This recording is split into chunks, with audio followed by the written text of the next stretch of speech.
Hello and welcome, ladies and gents. Thank you once again for joining me here. We're back with yet another episode of Ne0 Guest tonight. And this time I'm joined by none other than Salazar, a fellow kind of member of this sort of tier 2 community who's moved up at Yeah, times into tier 1 as well. But brother, thank you very much for joining me. First of all, how you doing? How's life? I'm doing good.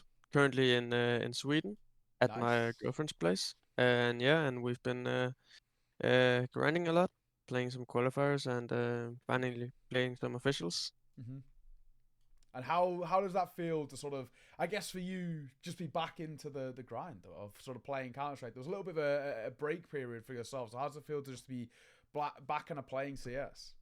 Yeah, I mean I've been like without a team for 8 months, I think. Mm-hmm. So it was like when we had our first practice day, or like I've always been like ever since like we started saying like, oh, this is gonna be the team and stuff. Mm-hmm. Then I've just been waiting, like tripping at home at my chair, like, oh, when are we gonna have the first practice day? And Yeah. yeah, and like then we had our first practice day, and we had like a little like annoying thing is that like there's been so many things, so like Mm-hmm. we don't really have that many practice, even though we've Yeah. been like official for a couple of weeks now at least. But like we've both had a player who was sick, Mm-hmm. so we played all the like Bucharest qualifiers. We played Yeah. them with stand-in, Mm-hmm. and now we're playing the CCT qualifiers, and we're playing with stand-in again. Damn. So so yeah, we've only had like maybe 7 like full prac days with the full team. Otherwise, Damn. it's been like with coach because we needed, prac and stuff, and Yeah. one player was sick. So yeah, it's a little rough, but yeah, it's nice to be back. Yeah, fair enough. Let's go back to the start then. I always like to do this to ask every player, how did you get into esports? What's your story? Where did it all begin for you? What was your first introduction to video games as a whole? And how did that sort of then lead into esports and Counter Strike in particular?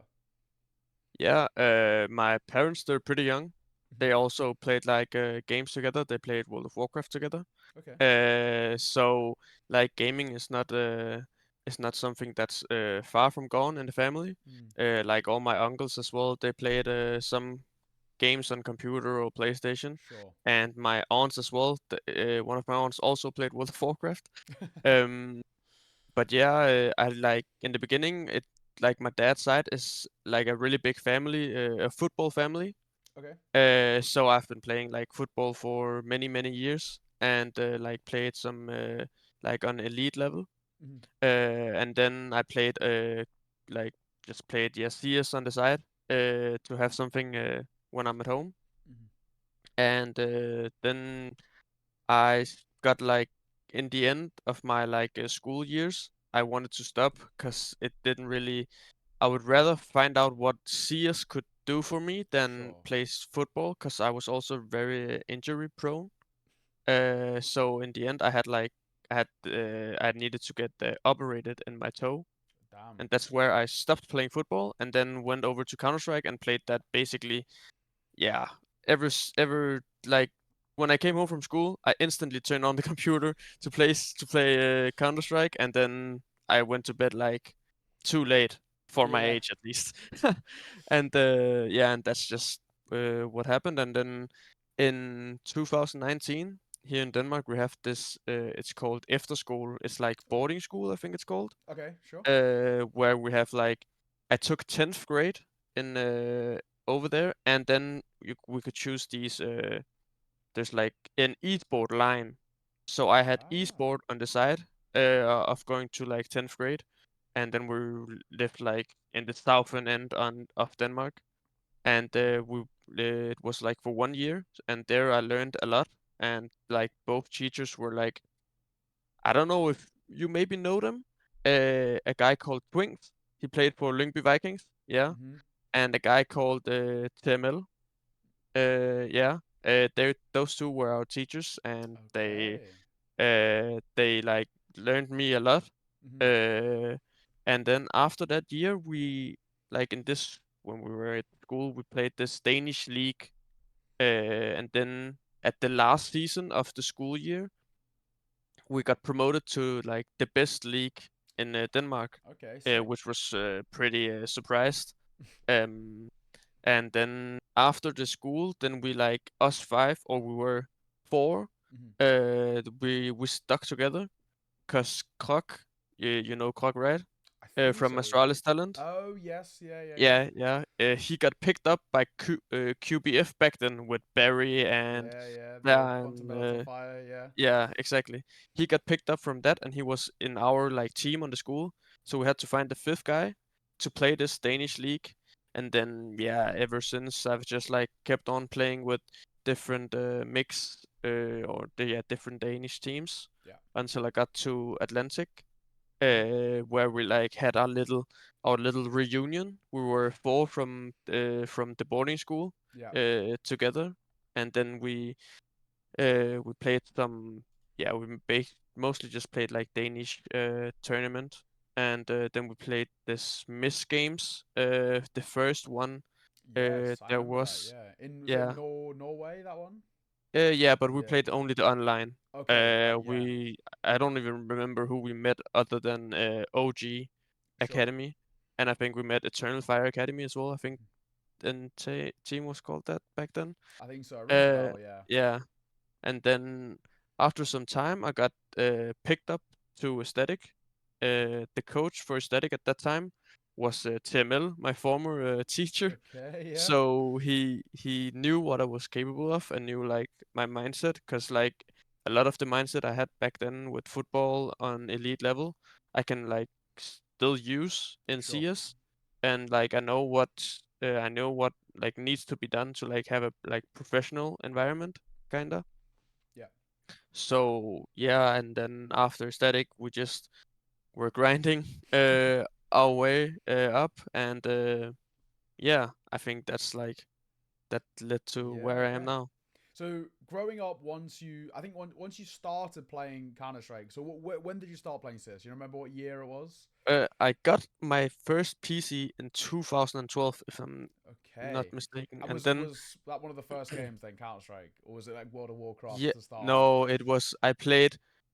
My dad, he's also like he's not that old. Mm. Uh, he's like 37 or 38 now, Okay. and I no 39 or 38, Hmm. and I'm 20, so he's pretty young and still Okay. playing games now. We're playing now and then, but I Yeah. played on his PC the first time, Mm. and I think I played Team Fortress 2. Classic. Yeah. Yes, goated game, Yeah. and yeah, I think that was and first time. Yeah, I played Team Fortress 2, and then I think I played CS as well because I wanted to try something new on his PC, Sure. And was it your dad who and then introduced you to Counter Strike then? yeah, yeah, yeah. He Okay. introduced me to yeah basically every game, Sick. and then yeah, I think I just played only on his PC, and then like around 2012, I got my own PC, and then I played with him and Mhm. some of his friends, because they had this like five guys who always played together, Okay. and then one of them was sick, so I played instead, and then they were all just like, "Oh, go out, shoot them," and I've apparently just like yeah, of what he told me and what I like small bits I remember, Mhm. like I just ran around and like shot people, There we go. uh, yeah, and then yeah. And look where we are now after all that. So Yeah. I wanted to kind of start as well talking a little bit about the region as a whole, right? It's obviously, Denmark as a region it's always been sort of a powerhouse in terms of Counter Strike, but I think the general consensus at the moment is that it's probably not as strong as it obviously once was. You used to have the best team in the world being from Denmark. Now, of course, not the case. I think obviously it used to have a really deep tier two as well, where now Yeah. I think a lot of players are either spread internationally, and there's not actually that many full Danish lineups at the top end of tier two. So, what are your thoughts on sort of Denmark as a whole in terms of the Counter Strike scene and how it's sort of changed since you've been involved in it? I mean, I feel like as well when I like started, Mm-hmm. like really wanted to do CS as well, and like joined aesthetic at that time. Yeah, I saw like I sometimes I just looked at who was my opponents sure. for to go further up, like Astralis, there's Device and stuff, but also like on other teams in Mm-hmm. who's Danish, and there was a lot. And now when I look, there's not that much. Yeah, I feel like a lot of people they're just like kind of vanished, which is of course it's sad for our whole like ecosystem, if I yeah, can call it that. Also, that we don't really have like one. team who's just like one of the best. Like, but also if you look at other countries, like there's no full team other than Russians, but Russians are just It's true. different. Yeah, Like, yeah, there's like no full team lineup in like the it's top true. teams. Like they're Yeah. all international, and I think that in the end, maybe that's also what you need to be on the top. Hmm. Uh, but yeah, it's sad to see like teams like Astralis, they went from winning 4 majors to now they've missed like I don't even know 5 majors or something. Yeah. Do you think that's the And future like, then? Is that international teams are just how the way it's going to be? Because mm, we don't really see. There is very few when you look at it in terms of just like the world rankings. The first one that comes to mind is like Eternal Fire and then Mongols, and then outside of yeah, that, it and really starts to kind of dip. Everyone else is basically international in some regard. Obviously, bar the kind of the Russian team. So, do you think that's just the future now of Counter Strike, where because it is quite easy to have international teams, that's just the way people go? maybe Mm-hmm. like again like back then before I even uh, followed CS, there Yeah, was only national teams. sure. And then like I remember I saw something about FaZe was the first team trying to do international, and then it Yeah, worked out, and then everyone else did it. So like it's not because that the one reason you need to be on top, then you need to be international. Like I don't yeah, think it's like that. But of course there's something like in the like there's something similar with all teams, and that's like that everyone is international and are on the top, and like everyone who's not international is like Mongols, who is an Asian team, so yeah. that is pretty easily why they're not like international. Mm-hmm. And then there's like Eternal Fire and 3D Max, but that's like mostly it. Yeah, yeah, Uh, and then Astralis is beginning to come up again. But yeah, then yeah. So I mean, I guess that international is in the end like the way to go. yeah. That makes sense. For the one kind of real positive thing that is generally heard a lot about Denmark as a whole is that there's not a stigma around gaming. I don't know if you know what I mean, but so coming from the United Kingdom, it's still seen as a weird thing to kind of play games professionally. It's not like a normal thing, but I think generally from what I've seen when I've gone to places like Denmark, like Sweden, it's actually very widely accepted. Do you think that is one of the reasons why it's helped Counter Strike in both Denmark and Sweden, and actually just video games as a whole, because it is a bit more of an accepted thing? It's a normal thing. It's considered an actual job that you can kind of go into, whether it's playing games or working in the gaming industry. Yeah, I mean 100% that it's easier for us also because we have like schools. Yeah. We have boarding school for ninth and 10th grade, and then we Mm-hmm. also have like after that you can go further. There's I don't really know if they do it anymore, but there was Campus Weile at some Okay. point, which is like where you like go get your go graduate, but you also play CS on the side. And Okay. there's Sick. also other places where you can do it. Yeah. So I think that we in general also give a lot of opportunities for people to both graduate and like play esport or anything else on the Yeah. side. And yeah, when you say that people don't judge it or like think about it that much, like it's true in some kind of sense, but it's also like when I still first time I needed to say that to my grandpa that oh I'm playing this major in Copenhagen. He was Yeah. like, "Can you do that for a living?" Like, so and like, is there that many money in it? Like the major Sure. and all the sticker stuff. So it's it's it's definitely easier, I think, Mm-hmm. because we have so many like it's much more open and we have so many opportunities as well. Mm-hmm. Is there anything you'd like to see kind of changed within the Danish scene as a whole, in terms of for the better or for the worse, right? Um, I guess help it improve in any sort of way. Is there anything you'd like to see changed, or is so far is it kind of working out? I mean, I don't know really what to change. Like, I just feel like there's a lot of people who is I think why is that's why a lot of people also is going international is because like they maybe have like some bad blood against each other in some kind of Yeah. way. Yeah. But like again, that's how it is. Or then like some players maybe like burn their bridges to some other organization, Danish organizations Yeah. as well. So yeah, I don't really know. Yeah, that's fair enough. I thought it would be funny to kind of talk about the start of your career. When I looked on HLTV, your first team was Heart, back in 2021. Yeah, So esport harder. is this your boarding school team? Yeah, that was after the boarding school. Our boarding Okay. school was named Higher Design After School, HDE. And then Okay. after that, uh, one of the team members, called Santo, who's also playing for Astralis Hmm. Talent right now, he he lives in a place called Kolding Hmm. in Denmark, and like over there they have like this esport harde, Hmm. and like I think his dad or something knew someone there, and then we like Okay. had some talks, and we needed an organization who could just like pay the license Yep. for us and like could maybe give us some nice bootcamp facilities. Hmm. And we didn't know what to expect because we were all completely new like in the game, or I was Yep. at least. uh so yeah, that's where it all started, and then I think, yeah, after that we just like in Denmark, when you are not really like on top or Hmm. still are in this Danish league, like there's a lot of like you're not earning anything. Like the Yes. Yeah, I organization get is you. not earning anything at all. Like they're just paying for your license and maybe paying some salary, Sure. and then like they don't earn anything. So I think also a lot of organizations and a lot of Danish organizations as well have like closed down, Yeah. and Yeah. which is all like, so there's a lot of young, or like there's a lot of Danish players who like switched organization in their like beginning Hmm. of the career, like all these Makes small sense. Danish teams.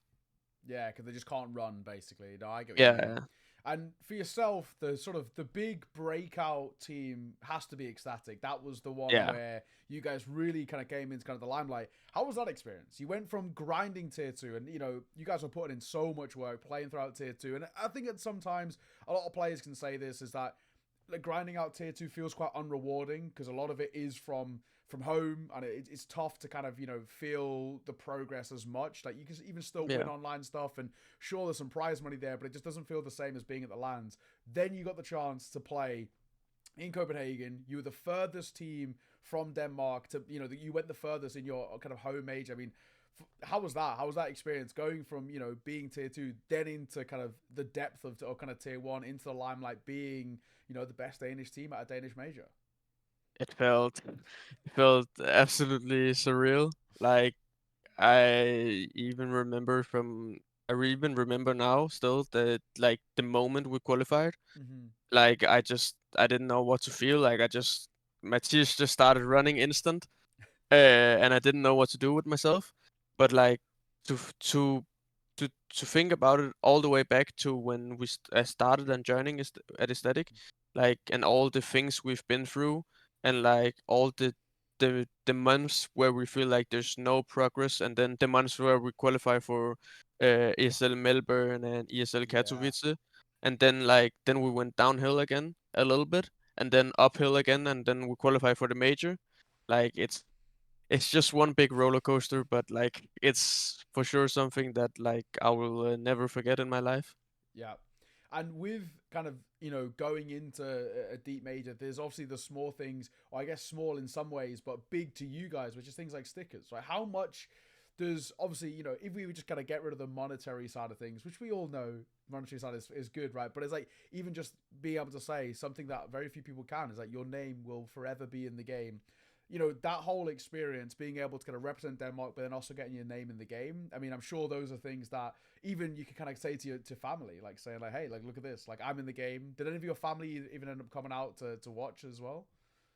No, they were. Oh, yeah, my dad. I had Mm-hmm. some tickets for my dad, and he took one of his friends as well. To like the playoffs. I think he went to the last 2 days of the Okay. playoffs, like so like the final and the semifinals. Mm-hmm. But other than that, then no. Like they were all watching from home, like all our Sweet. opening matches, opening stage and elimination stage matches. They Mm-hmm. were all watching from home, like tripping. And at job, they have like 3 monitors, and then they just put me on one monitor and Sick. like work on the two other monitors. Mm-hmm. So yeah, but I mean, I can feel a lot of support from home Mm-hmm. and from the family. So yeah, I think that's amazing. Yeah. And how was Ecstatic as an organization? I mean, obviously, they're originally were quite a small org that weren't really doing all, that much, playing a little bit of online stuff, but it really kind of shot them into the limelight quite a bit. So, how were they as an organization? And sort of, I guess, as you guys grew as players, how did the organization also grow as well?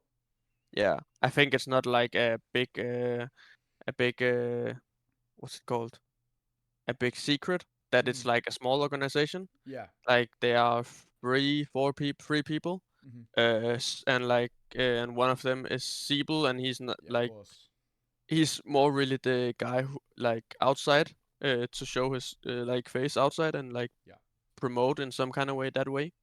Uh, but I feel like it's just like a family, to be honest, because like we're all so close, because we're not 20 people, like 20 staff members. Yeah. Like it's just us players and three, four outside of us five, and then it's just like it can really they make it feel like it's like a family, and like we Nice. talk about everything, and yeah, they yeah, it's a good organization.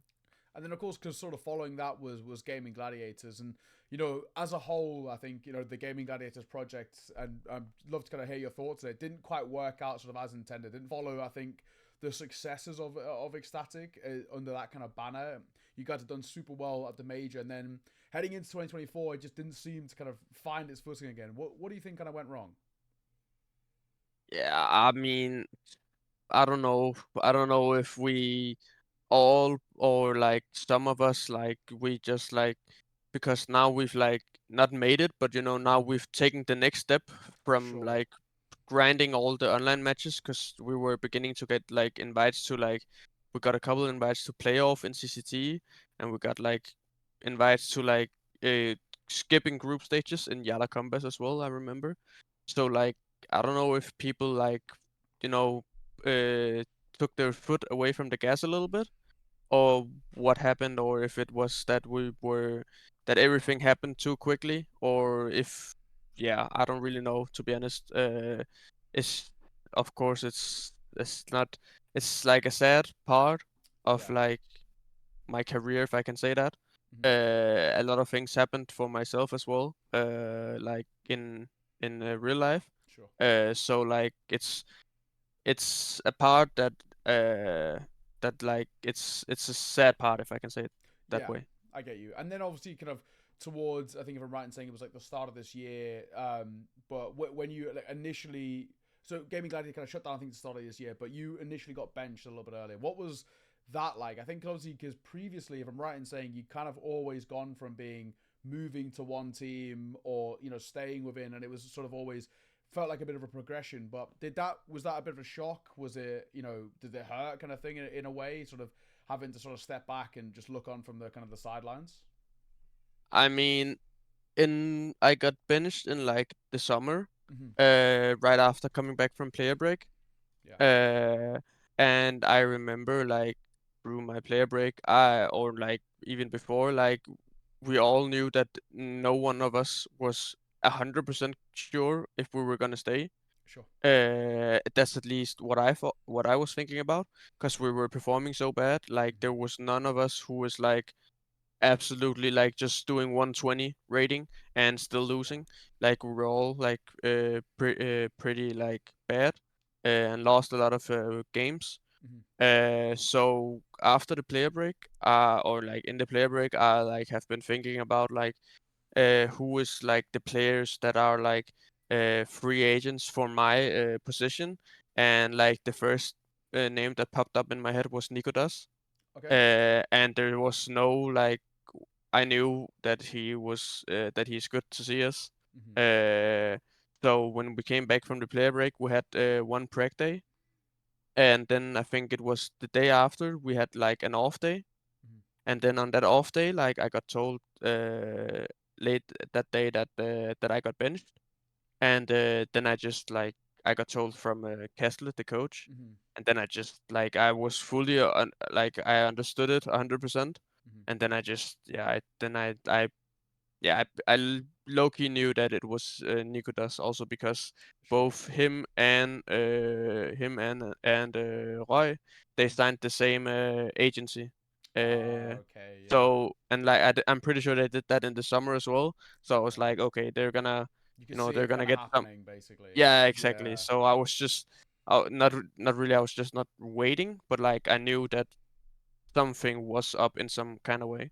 And how's And that process for you when, like, if you do suspect, you kind of had a good idea that this was going to happen, does that demotivate you, or even maybe sometimes kind of motivate you more? But I'm sure that, it's not a nice thing to be like, okay, they're at least considering other options. How did that kind of make you feel in a way? I mean, when I was like, it was all in the player break that I had these Hmm. thoughts, so it didn't really like affect me that much. I would just wanted to focus on getting better. I watched a lot of demos in the summer because I knew Yeah. that the time I had, the last couple of months and even at the major, I performed not of what I wanted, and I did a lot of things that I didn't want, like in game. Yeah. uh, I was a little bit more scared and stuff. So in the summer, I like watched a lot of demos and like tried to figure out. And like, even though you can't try it and face it, Hmm. but I even still did. When Sure. I've been like thinking about like, oh, I need to be more aggressive and stuff like that. And then it kind of hit me a little hard when then I then got benched, because like then all the work I did in the player break, it was like kind of For whatever. nothing in a Cause way, right? yeah, Yeah, yeah. exactly. So yeah, and like of course it was like it was like a sad moment, but I also knew that like it, it's like it's not because I was bad. Like it's not because I Sure. was bad that they that they benched me, but it was because they could get a better player Yeah. that I got benched. Uh, so yeah, Okay, and then so following kind of you being benched in a way, and then the kind of the sort of, you said 8 months, I think, roughly, but you say in between yeah. kind of where you got picked up by tricks. What is the process then for you? What was sort of, what's like a not so much a day to day routine, but what did it look like? Is it then kind of going back to really grinding out FPL? Is it then trying to make connections? Is trying to reach out to organizations? What was sort of your process to now getting back to sort of tricks? And of course, you can kind of follow that on with, you've now joined Tricks, right? So like, how did that all kind of process go from you getting benched just after the player break? What was a day to day like in terms of what did you try and do to keep up your level? Was it FPL, or how did you get to a point of kind of getting back into Counter Strike now with Tricked? Yeah, I mean, at first, I had, I think, a week or two where I didn't really want to play CS at all, to be Mm-hmm. honest, because I was like, I've, I got benched, and it was in the beginning of the like new season, so I knew no teams, like no teams Yeah, at all would it's a tough change or time, anything. right? Yeah, Yeah. exactly. It was like the worst moment you could be benched. Mm-hmm. So I just basically took 1 week or something like that off from CS, and then I played all different kind of games, just to like get my mind off Yeah. CS. Then I played all different kind of games with friends, What were you and playing? What also was the kind of games? uh, I don't know if if it was that time or later on Mm-hmm. where I was where I was benched, that Deadlock came out. But when Deadlock came out, I Okay. played that a lot actually. So you want to I ruin your like mental even more with Deadlock? yeah, yeah, but no, because like I really like the way like about Deadlock, I really like the way Mm. that like it's League of Legends. I like League of Legends, but I'm just Okay. very bad at it.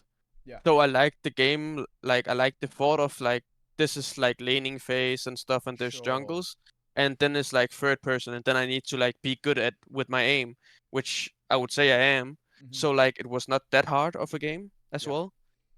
So yeah, I enjoyed that really much, and I Nice. actually a funny thing I just thought about now is that I played against Tapson once. In Deadlock. Yeah, I played against Tapson once. I just remembered, Did you beat but him? yeah, I don't remember No, to be honest. not a fair.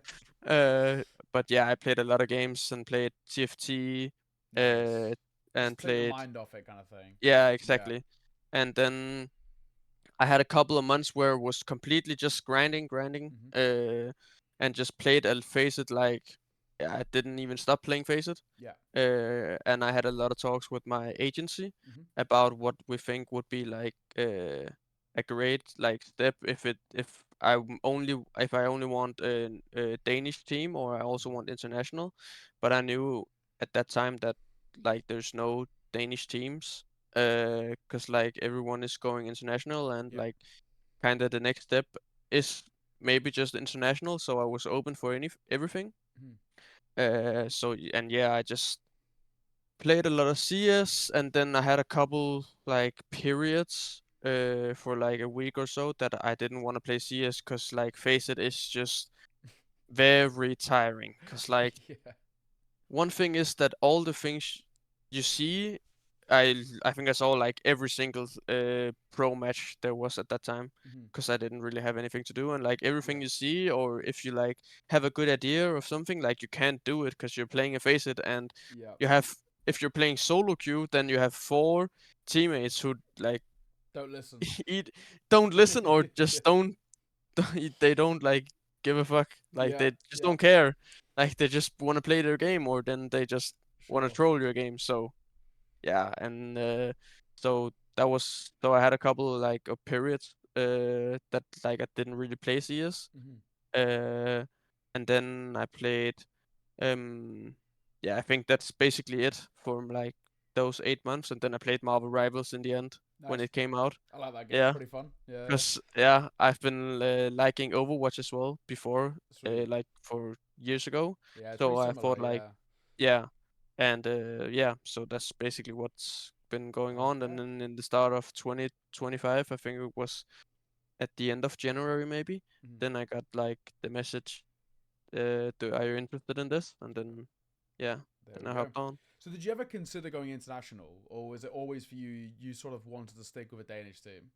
No, I immediately said to my like I immediately said to myself that international is the next step, because the only Danish teams, if I'm not mistaken, at that time Mhm. was Sashi, Yeah. Astralis, and Astralis Talent, and then Sure. the rest was not really anything I was Mhm. like, not to say that they're too bad, but like it's not anything I was really Yeah. Agreed. interested in. And I knew that Sashi, they probably wouldn't uh like take me in Mhm. whatsoever, and Astral the same. So it was like pretty obviously that that is only like international Mhm. that I really can go. So yeah. Yeah. Okay, that makes sense. And then of course you've been with Trick now as well. How's it been? I mean, Trick as an organization haven't been around since like end of 2023. So Yeah. it's been a minute since they've been around. But what's it like being back with kind of those guys? And obviously you touched on you haven't played that many pracs, but as a whole, kind of back in a Danish team, back playing Counter Strike. With an organization that's kind of sort of been around in the Danish team for so super long. So kind of what's it like being like with those guys again? It's amazing. Mm-hmm. Like it's funny to think that like when I started like in 2019, I started following the Danish CS scene, and back then Sure. Trick was like one of the best teams in Denmark, if I'm Yeah. not mistaken. So they have always like been there in some Yeah, kind they of won way. that If V4 thing in 2019. I'm pretty sure beat VP. yeah, Yeah, really don't remember it, it was but a while but ago. That's when they had. I'm looking at it now. The team they had: Boopski and Aiko Hunden, or something. Bubsky, Akor, Yeah, Shush, and Roy. Yeah. yeah. But yeah, so they've always like been there Hmm. in throughout my career. So it's funny to like it's funny that I'm sitting in that place now and playing for Tricked. Yeah. Uh, like we had a couple of days where we had like before we got announced, we had a couple of days with like the owners and stuff, Hmm. and we had a very great time. A Awesome. lot of great photos and stuff. So yeah, uh, it's great to be back playing and again, and to be representing Tricked. We love it, love it.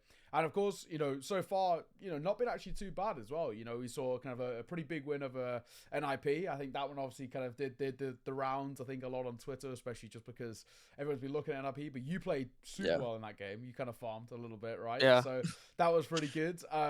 But things have been going well for Tricks, in the past. And I'll happily sort of say it in the sense of, I've critiqued you as an AWPer, right? But recently you've looked super clean, man. You look very, very confident again. I caught a little bit of the Bucharest quals, which were unlucky against Cybershock, but I think they're quite a difficult team to play against. A yeah, lot of people are struggling against Cybershock right now. But as a whole, you've been looking a lot more confident. You're playing your game. It seems like you've kind of got your mojo back a bit. So how are you feeling as a player after an 8 month break? I'm sure you're obviously sort of itching to play, but it seems like you've not been slacking off in the 8 months.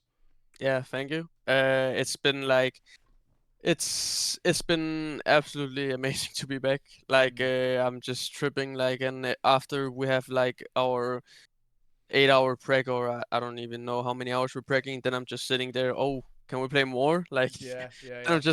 I'm just going into phases straight away after I get some food. So like I'm just like I just love playing CS at the moment. It's and I think the team we have now is Hmm. it's a great mix of different players, and I think we can all learn a lot. And I've already now learned a lot from both Valde Hmm.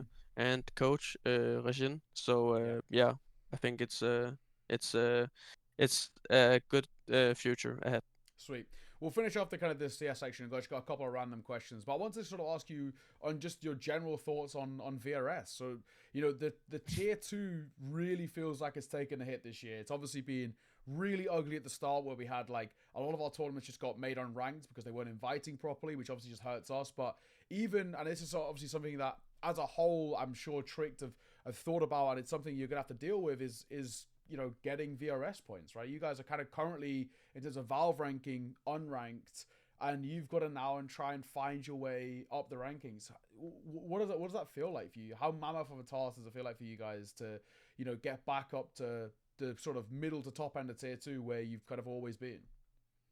Like, to be honest, all these VRS rules and stuff, I don't even understand half of it. Like, Yeah, it doesn't make sense in my head. And like, they want to make it all like open and stuff, but now they've just closed it down for yeah, like the only agreed. ranked tournaments, which is not S tier, is CCT.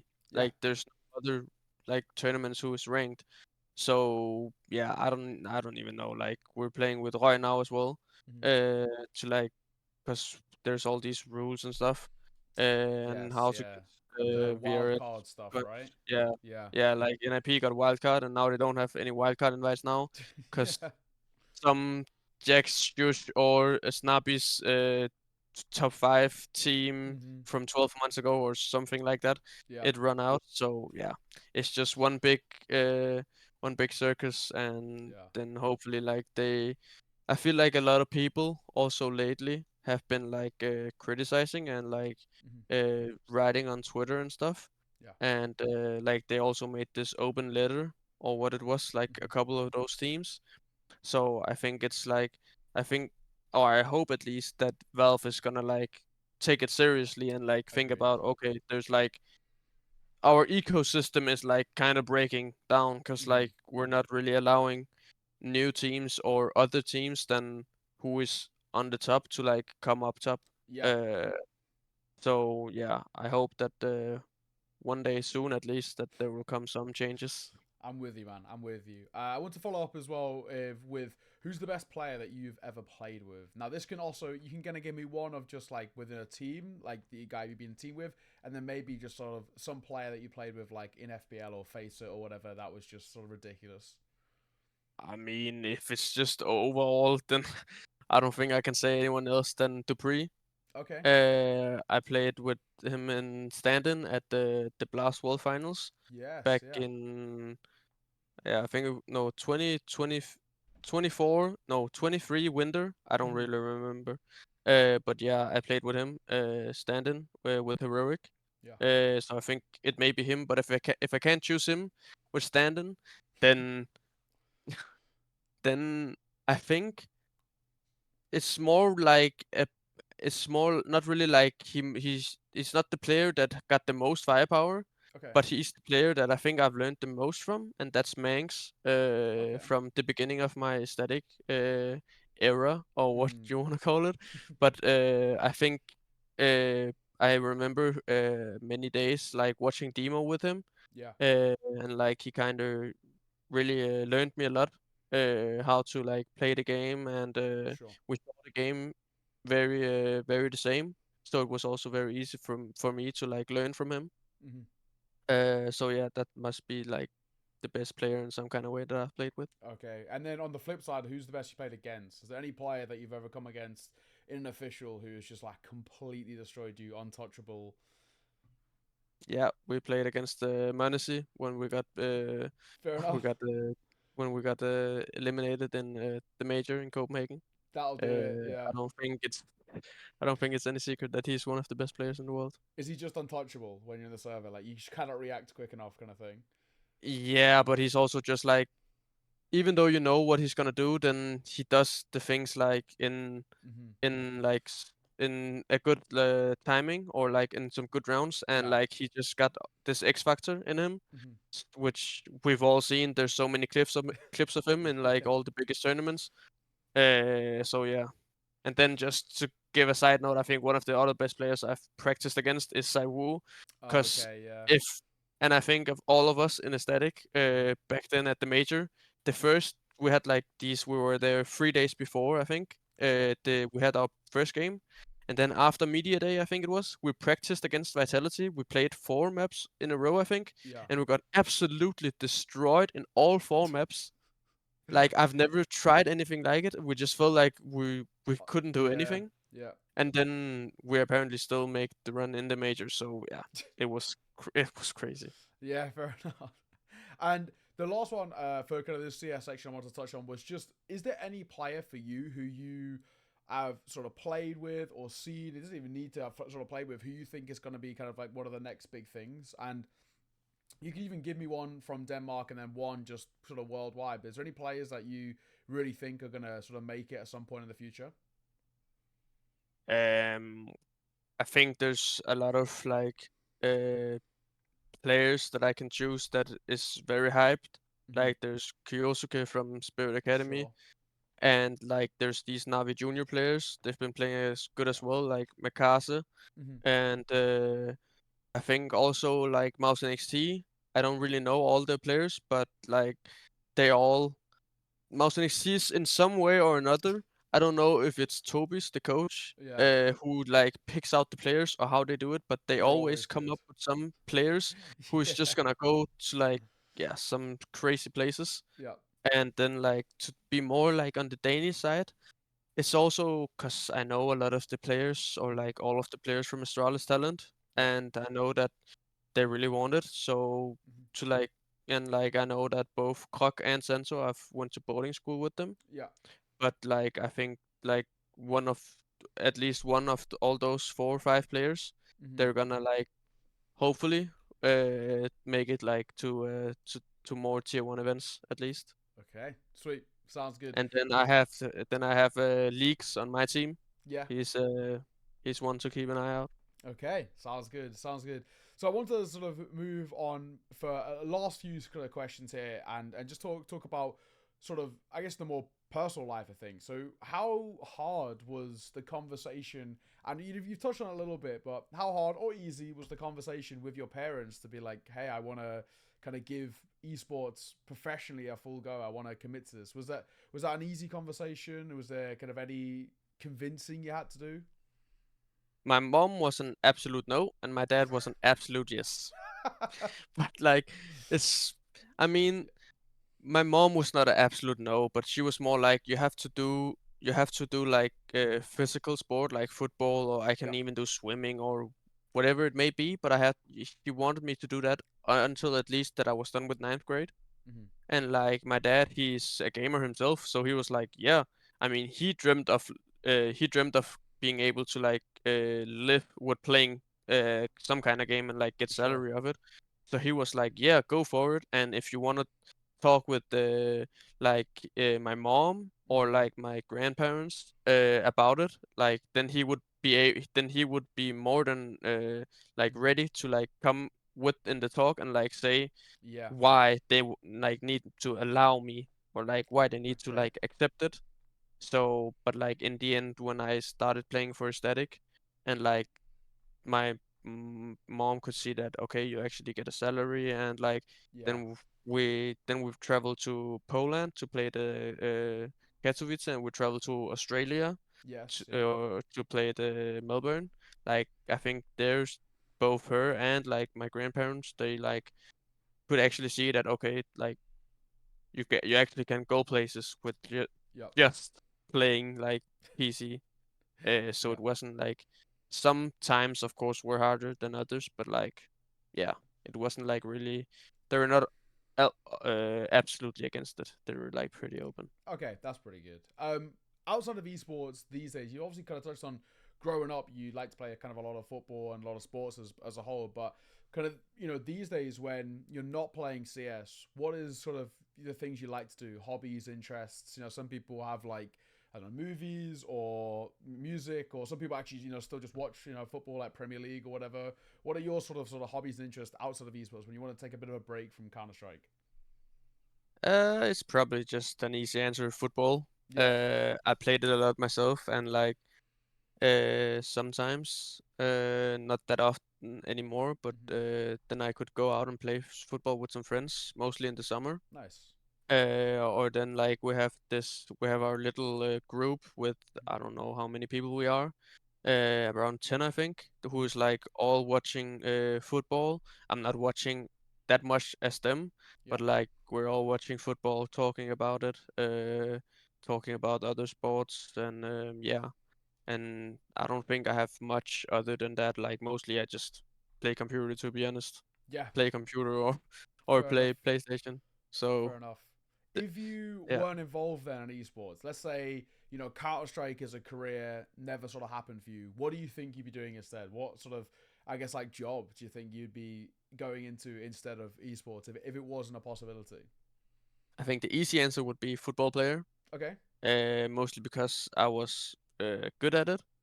Mm-hmm. And if I can't say that, then I was trying to before I joined the static. I was on this like I was learning to like make a website and stuff. Oh, So I okay. was on this like school thingy Yeah. to like make websites, and I found it pretty. It was very interesting, and I Mm-hmm. really liked it.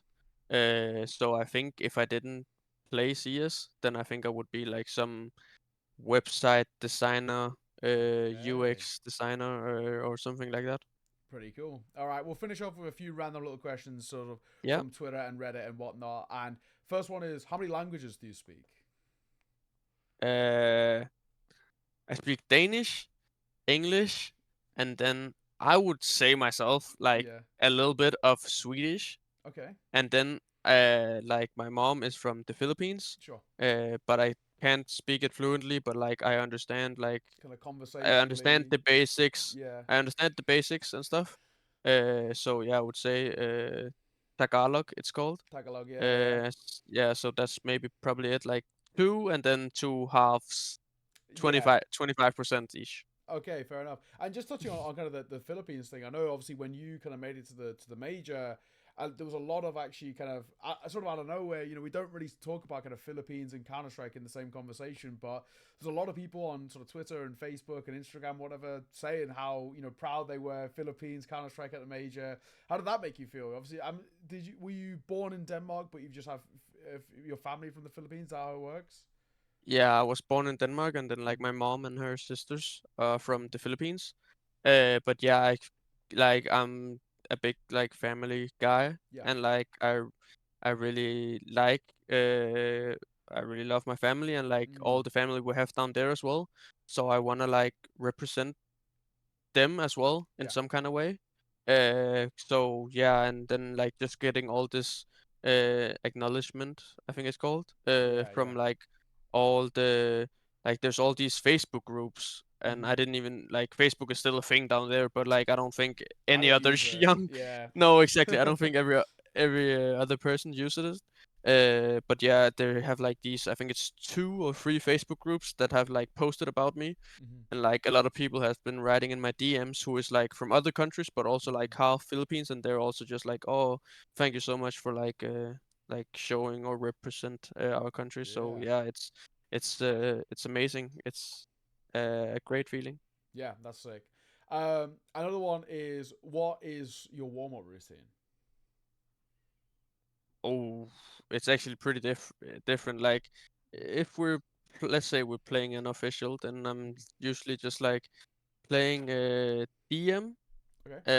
on Dust 2, hmm and then I watch a little bit of when after we've vetoed, or like if we know the veto, then I just watch a little bit of how they play and think about how I'm gonna play, and then we have our we have all our strats and things we've talked about and our game plan and stuff, Yeah.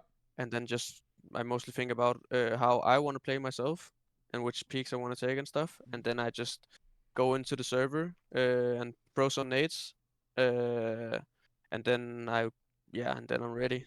And like, Okay. I don't have anything like specific, like I need to do this for 20 minutes or something. I just play some DM until I feel it, and then get some good music and get in a Nice. good mood.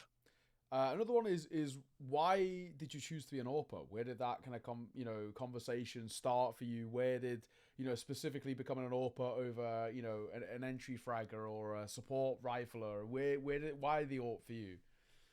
Because I needed to be an Auber to come on the first team in the boarding school. Okay, right. So were you Because like originally a rifler and then you had to yeah, change? yeah, Yeah. I was like I I was a rifler, but like I really liked the AVP, but I Hmm. was like back then I just liked the rifle more, and I was like playing double op, and like I had this like school team Hmm. with some of my friends in 8th grade, and like there I was second AWP, and like I Sure. just loved playing it. Like sometimes, Hmm. like but mostly I was just like entry fragger. I just ran out and just Okay.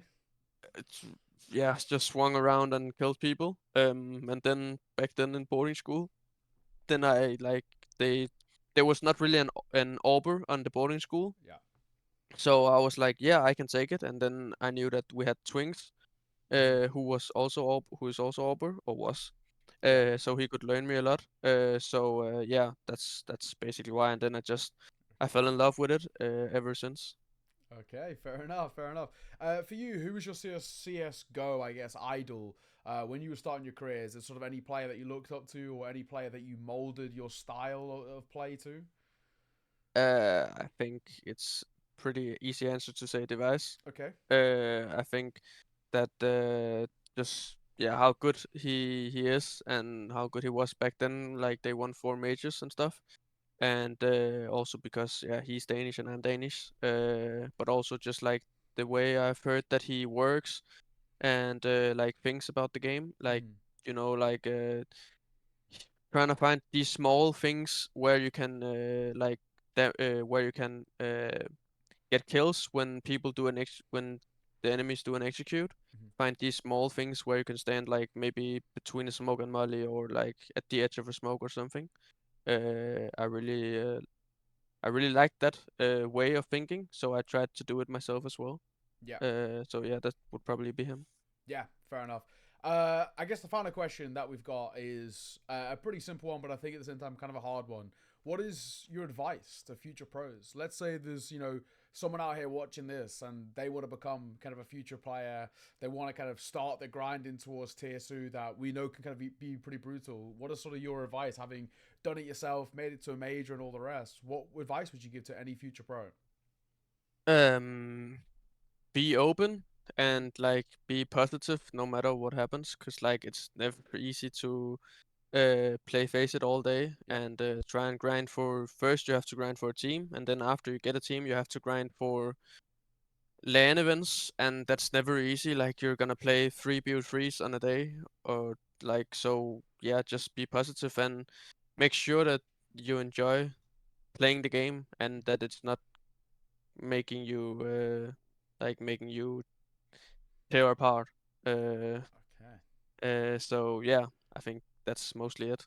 Sick. And be open to changes like for yourself, and also be open to like don't like be harsh to some people, or like Yeah. yeah, Don't burn just those be bridges, yourself. right? Yeah, exactly. Yeah, yeah, That's exactly. probably the best advice.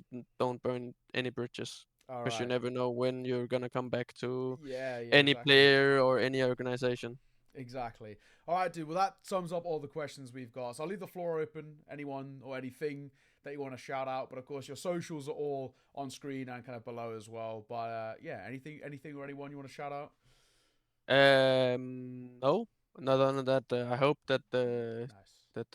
that everyone wants to follow our journey and Tricked, and Okay. hopefully we'll be on top one day. There we go. We love to see it. Brother, thank you very much for joining me. It's been a pleasure to have you on. And of course, all those at home, go check him out. Of course, you'll already know him. Socials are on the screen and they're also down below. And make sure to follow, like, whatever you do. You know how it runs on YouTube. But Yeah, aside from thank that, you, it's been a pleasure. Thank you for joining me, man. And thank you everyone for watching as well thank you. all the way throughout. Take care, bro. Hey.